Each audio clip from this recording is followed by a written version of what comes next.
तो फ्रेंड्स, तो आज हम समझेंगे कि रेपो रेट क्या है और इसको कैलकुलेट कैसे करते हैं।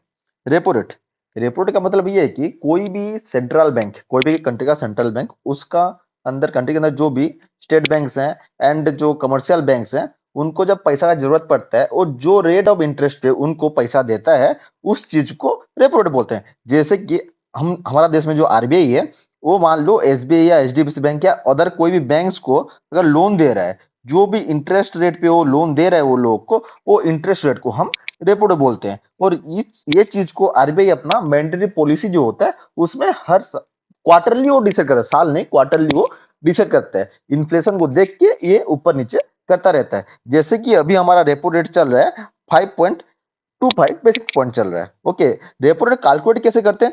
रेपो रेट कैलकुलेट का एक सिंपल सा फॉर्मूला ये है, प्रिंसिपल अमाउंट जो रहता है, जितना अमाउंट का वो लोन लेना चाहते हैं, और उस पे रेपो रेट का इंटरेस्ट जो लगता है वो इंटरेस्ट विद टाइम। इस पे टाइम का मतलब ये है कि वो रेपो रेट जो लिया जाता है वो कोई साल या 2 साल के नहीं लेते हैं। जो लोन लेते हैं ये लेते हैं 1 दिन से लेके 1 महीने तक ले लेते हैं। तो इसलिए यहाँ पे टाइम लिखा गया है, डेज नहीं लिखा गया। बाय 100 करके यहाँ पे रेपो रेट का कितना अमाउंट आ रहा है वो निकाला जाता है। ओके, वैसे ही जैसे रेपो रेट मान लो बढ़ता है, तो वैसे बैंक जो इंटरेस्ट लाते हैं आरबीआई से, मतलब लोन लाते हैं ना, वो इंटरेस्ट रेट भी बढ़ जाता है। सिमिलरली बैंक जब कोई भी यूजर को अपना जो लोन देता है, तब उसका यूजर का भी लोन का इंटरेस्ट रेट बढ़ जाता है। यही सेम चीज जब रेपो रेट घटता है तो बैंक का इंटरेस्ट रेट भी घटता है।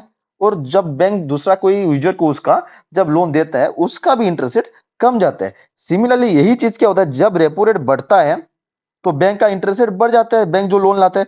यही चीज में जब बैंक का इंटरेस्ट रेट बढ़ जाता है ना, लोग कम लोन लेते हैं। क्यों कम लोन लेते हैं? क्योंकि उनका भी इंटरेस्ट रेट बढ़ जाता है। लोग कम लोन लेते हैं तो इन्फ्लेशन क्या होता है, घट जाता है, क्योंकि लोग कम लोन लेंगे तो वो खर्च भी कम करेंगे। यही सेम चीज क्या होता है, जब रेपो रेट घट जाता है, बैंक का इंटरेस्ट रेट भी घट जाता है। और उसी के हिसाब से लोग ज्यादा पैसा बैंक से लोन लेते हैं खर्च करने के लिए। और इसी चीज को देख के अपना इन्फ्लेशन भी ऊपर उठ जाता है। तो ऐसे ही और वीडियोस देखने के लिए सब्सक्राइब कीजिए और लाइक कीजिए।